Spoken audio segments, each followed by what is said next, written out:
আপন ভাই ভালো আছেন? আলহামদুলিল্লাহ, আমি ভালো আছি। তুমি কেমন আছো? কই ছিলে তুমি এক সপ্তাহ? তোমার দেখলাম না এলাকায়। ভাই আমি তো ভালো নাই, এক সপ্তাহ পর মেডিকেল থেকে আসছি। আম্মু তো অনেক অসুস্থ। ভাই আপনি আমাকে কিছু সদাই দিতে পারবেন কষ্ট করে? কি বলো? আন্টি অসুস্থ নাকি? কি হয়েছে আন্টির? ভাই হঠাৎ করে আম্মু অজ্ঞান হয়ে পড়ে গেছে, আর ডাক্তার বলছে আম্মুকে যাও খাওয়াইতে।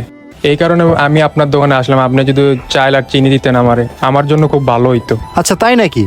কি কি লাগবে বলো তাহলে, আমি লিস্ট করে দিই। যা যা লাগবে আমি তা খাতায় লিখে নোট করতেছি। ঠিক আছে, কও তাহলে কি কি লাগবে। ভাই বেশি কিছু লাগতো না, 1 কেজি পোলার চাল দেন আর 1 কেজি চিনি দেন। আন্টি হসপিটালে ভর্তি, তুমি পোলার চাউল নিয়ে কি করবা? ভাই আম্মু তো অনেক অসুস্থ, ডাক্তার বলছে ওনাকে অন্য কিছু খাওয়ানো যাবে না, শুধু যাও খাওয়াইতে। ও আচ্ছা ঠিক আছে, তাহলে দিচ্ছি আমি, দাঁড়াও। ভাই আমার কাছে কিন্তু টাকা নেই, আমি টাকাটা কিন্তু আপনাকে পরে দিব। টাকা নাই? আচ্ছা টেনশন করো না, আমি তোমাকে দিতেছি। টাকা নিয়ে তুমি কোনো টেনশন করো না। আচ্ছা ফিরোজ, যাও তাহলে। আমি আন্টির জন্য মন থেকে দোয়া করবো, সে যেন তাড়াতাড়ি সুস্থ হয়ে যায়। আচ্ছা ভাই, আসি, দোয়া করেন।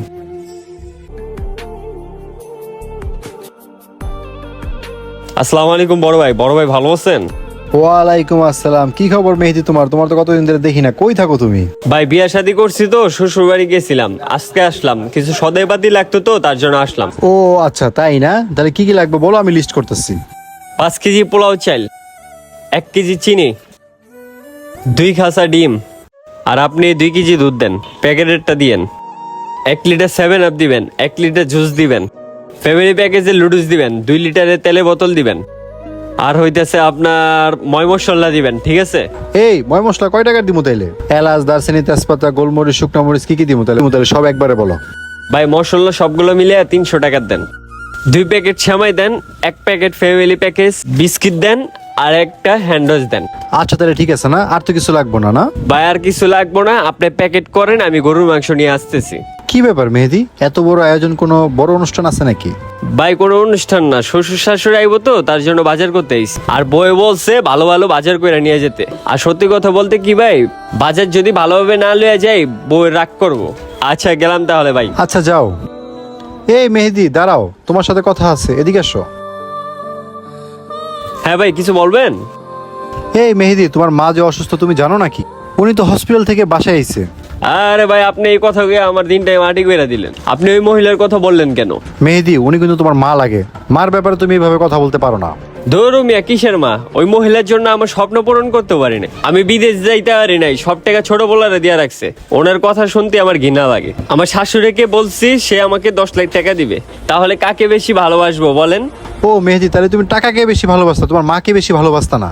যে তোমার গর্ভধারিণী মা 10 মাস 10 দিন তোমাকে পেটে রেখে এত কষ্ট করছে, আর দিন শেষে কিছু টাকার জন্য তুমি তাকেই অবহেলা করতেছো। টাকাই সবকিছু না মেহেদি, মাকে আপন করতে শিখো।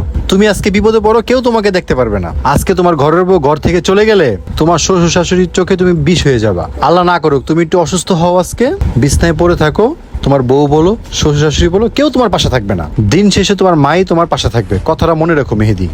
আর টাকার কথা বললা, ছোটবেলা থেকে তোমার মা যে তোমাকে লালন পালন করে বড় করছে, সেটা তো আমি চোখে দেখছি। 10 লাখ তো কিছুই না, তোমাদের 2 ভাইয়ের পিছনে 10 কোটি টাকার উপরে খরচ করছে, সেটা তো আমরা দেখছি। এই যে তুমি লেখাপড়া শেষ করছো, গ্রাজুয়েশন কমপ্লিট করছো, আজকে যে এত বড় হয়েছে, তুমি একটা শিক্ষিত বউ পাইছো। কার অবদান ছিল? অবশ্যই তোমার মার অবদান ছিল। তার অবদানের ফলে আজ তুমি সুখী আছো। আর তুমি ভালো করেই জানো, তোমরা ছোট থাকা অবস্থায় তোমার বাবা তোমাদের রেখে চলে গেছে। তোমাদের মা এতটা কষ্ট করে তোমাদের 2 ভাইকে যে বড় করছে, তুমি যদি এতটুকু চিন্তা করতা, তুমি শ্বশুর শাশুড়ির কথা ভুলে যেতে, সারাক্ষণ মার ভক্ত হয়ে থাকতা। ভাই আপনি আজকে ঠিকই বলছেন ভাই, আমার ভুলটা আপনি ভাঙাইয়া দিছেন। সামান্য এই 10 লাখ টাকার জন্য আমার মার থেকে আমি দূরে সরে গেছি, আর আমি একটুও ভাবি নাই আমার মা আমাদের জন্য কতটা কষ্ট করছে। ভাই আমি আমার এই মুখ নিয়ে কিভাবে আমার মার কাছে যাই? আমার তো খুব লজ্জা লাগতেছে ভাই। মা বাবার কাছে সন্তান যতই খারাপ হোক না কেন, দিন শেষে তারা মাফই করে দেয়। তুমি গিয়ে মাফ চাও, ইনশাল্লাহ উনি তোমাকে মাফ করে দিবে, কারণ তুমি ওনার বড় সন্তান। মেহেদি, একটা গুরুত্বপূর্ণ কথা মনে রেখো, বউ গেলে বউ পাবা, বাপ মা হারাইলে আজীবন কান্না করো, তাদের আর ফিরে পাবা না। ভাই ঠিকই বলছেন, আমি এক্ষুনি আমার মার কাছে যাচ্ছি। আচ্ছা যাও, তোমার বাজার কি প্যাকেট করবো আমি? না ভাই, আমার বাজার লাগবে না, আগে আমার মারে দেখে আসি, মায়ে যেটা বলবে সেটা আমি নিয়ে যাব, কারণ আমার মাকে আমি অনেক কষ্ট দিছি, আর দিতে চাই না। আচ্ছা, আমি আন্টির জন্য দোয়া করি যেন দ্রুত সুস্থ হয়ে যায়।